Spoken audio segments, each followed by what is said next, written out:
لا تتخذوا بطانۃ من دونکم لا یألونکم خبالا، ان کی تو خواہش ہے کہ ہمیں ہر اعتبار سے تکلیف پہنچائی جائے، نقصان پہنچایا جائے۔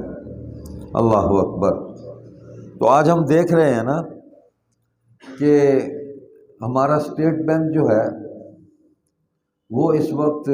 آئی ایم ایف اور ورلڈ بینک وہ اس کے تابع ہے، حتیٰ کہ اس کا جو گورنر ہے وہ حکومت یہ تازہ کوئی پیچھے قوانین بنے ہیں، وہ ہمارے صدر مملکت اور وزیر اعظم کو جواب دہ نہیں ہے،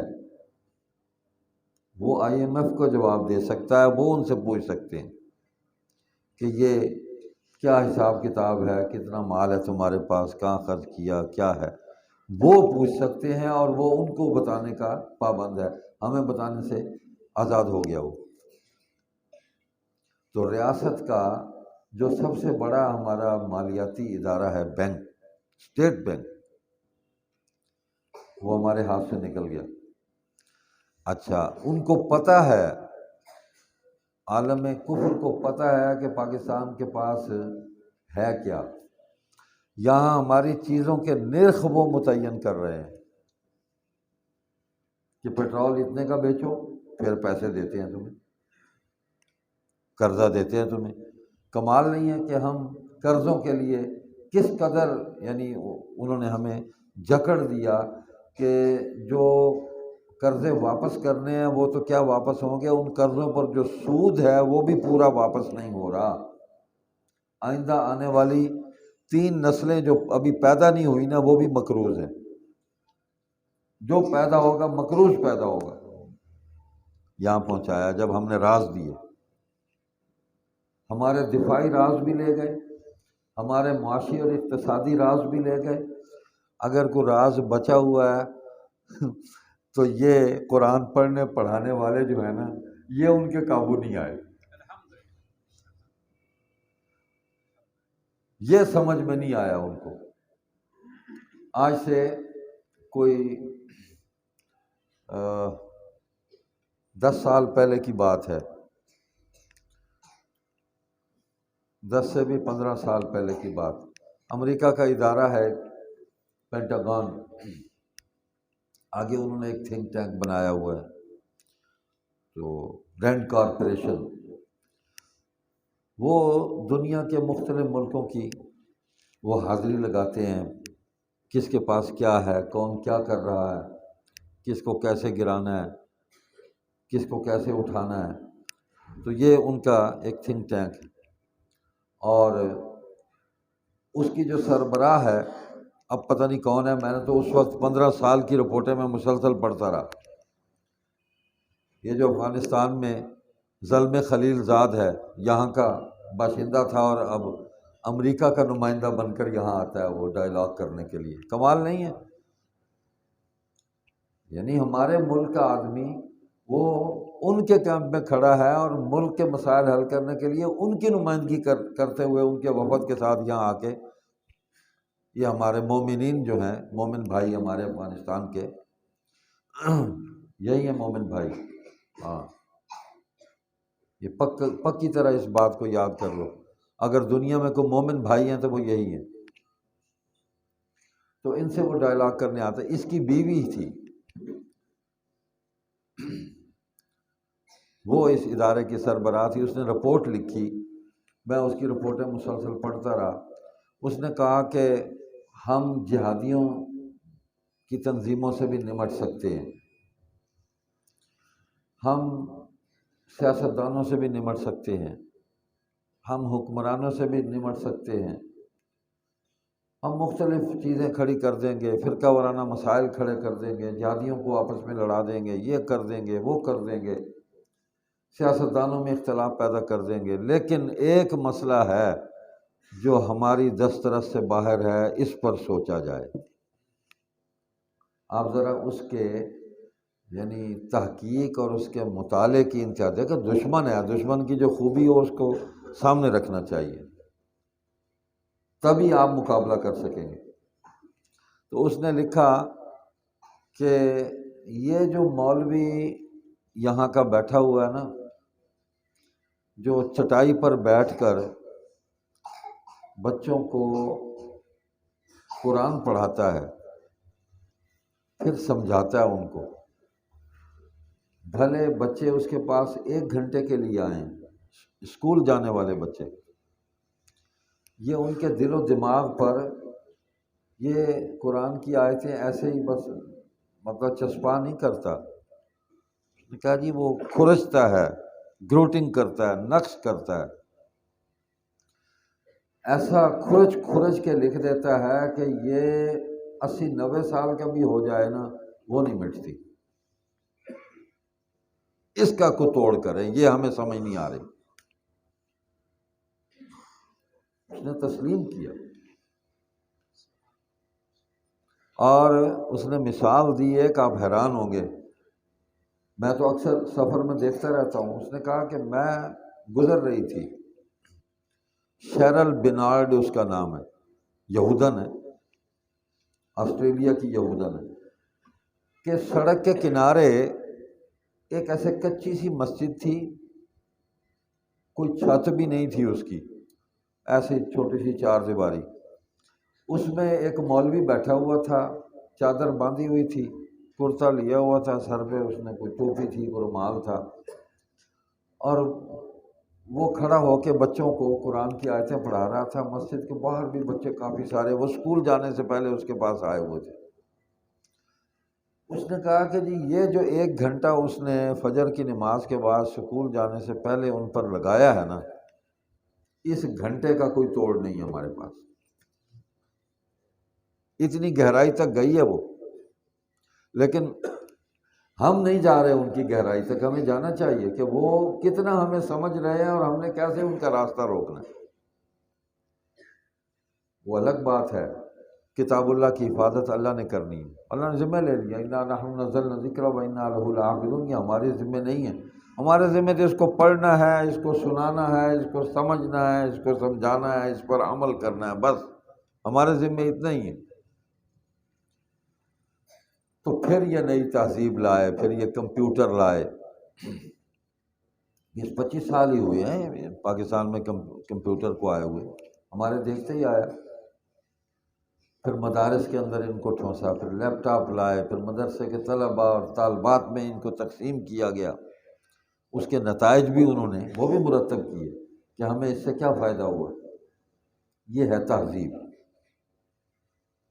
موبائل کو پھینکا انہوں نے، پوری دنیا کی انسانیت، پوری دنیا کے انسانوں کو تباہ و برباد کرنے کے لیے انہوں نے اس کو لانچ کیا، خود رو رہے ہیں۔ دیکھیں یہ سارا کچھ ہلاکت ہے، انسانیت کی ہلاکت ہے، صرف مسلمانوں کی نہیں،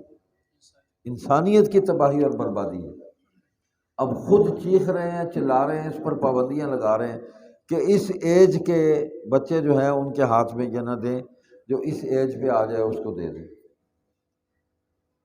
تو ان کی تہذیب جو ہے نا وہ اپنے ہاتھوں سے خود جو ہے اپنے آپ کو قتل کر رہی ہے، خودکشی کر رہی ہے، رو رہے ہیں، اب لکھ رہے ہیں اس پہ۔ تو ہم بچ جائیں جتنا بچ سکتے ہیں، انہی کو دیکھ کے بچ جائیں۔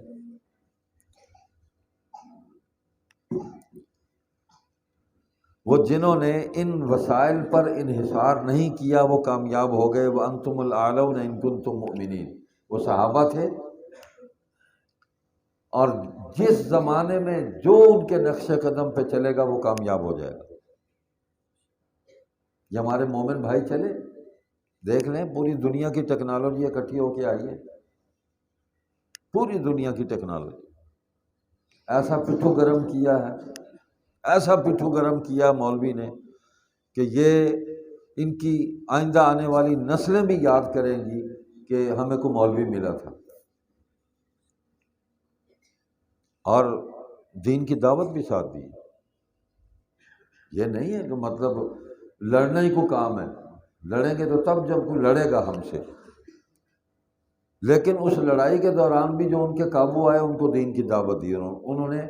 جو سلوک صحابہ نے حضور صلی اللہ علیہ وسلم کے حکم پر بدر کے قیدیوں کے ساتھ کیا تھا، وہی سلوک انہوں نے ان کفار و مشرکین کے ساتھ کیا۔ تو تعداد یا وسائل یہ معیار نہیں ہے،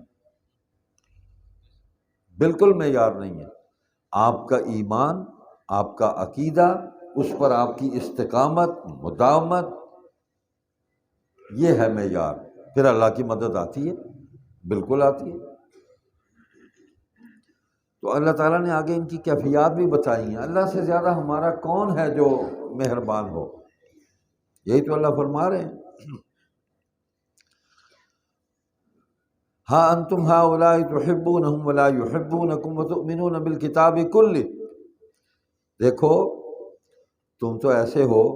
کہ ان سے محبت رکھتے ہو مگر وہ تم سے محبت نہیں رکھتے،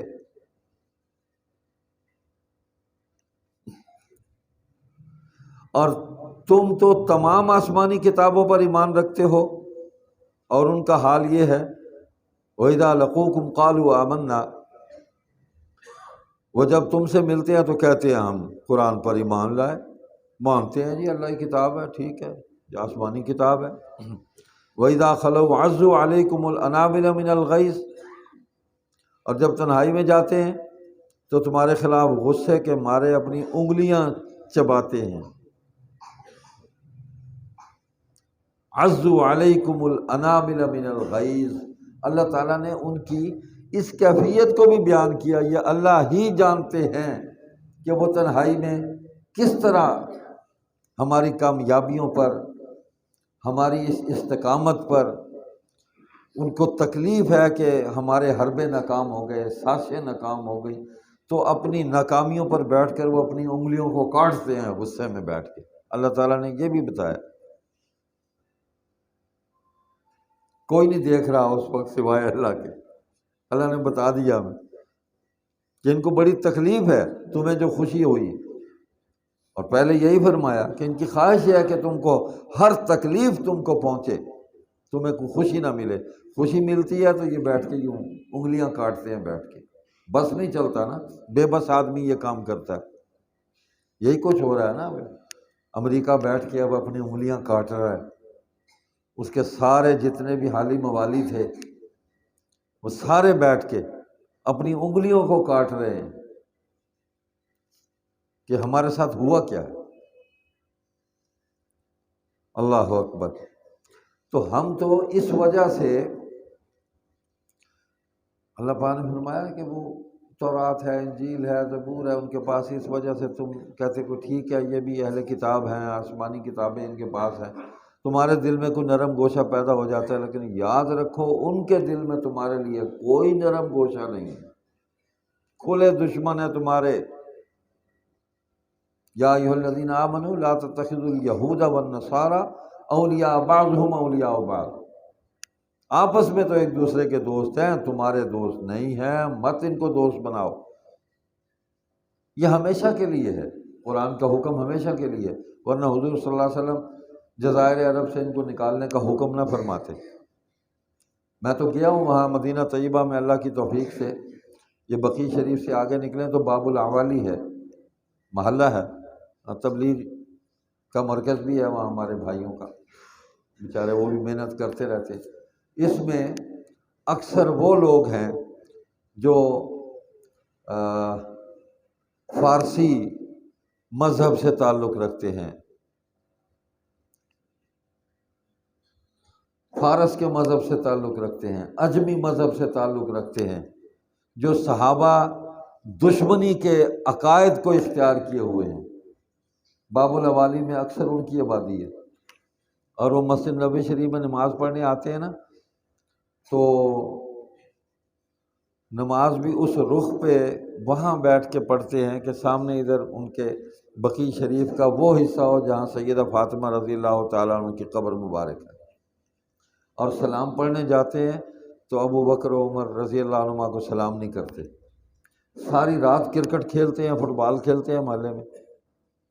اور نماز میں اگر مجبوراً شریک ہو جائیں تو نماز سلام پھرتے ہی کھڑے ہو جاتے ہیں، نماز کو لوٹاتے ہیں۔ یہ لوگ وہاں رہتے ہیں، تو تاریخ اٹھا کر دیکھ لیں، یہی وہ باب الاوالی ہے جہاں یہودی آباد تھے، جو روزانہ سازشیں کرتے تھے، حضور صلی اللہ علیہ وسلم کو ایذا پہنچاتے تھے، تکلیف دیتے تھے۔ آپ نے حکم فرمایا ان کو نکالو یہاں سے، نکالو ان کو یہاں سے۔ وہ آج تک یاد کر رہے ہیں، وہ کہتے ہیں جی ہم نے مدینہ واپس جانا ہے، ہمیں وہاں سے نکالا گیا۔ یہ پھر وہاں سے نکلے اور مضافات میں جو کھجوروں کے باغات تھے، نخلستان تھے، وہاں یہ چلے گئے اور نخولیوں کے نام سے یہ مشہور ہوئے۔ آج تک سازشیں کر رہے ہیں، آج تک سازشیں کر رہے ہیں۔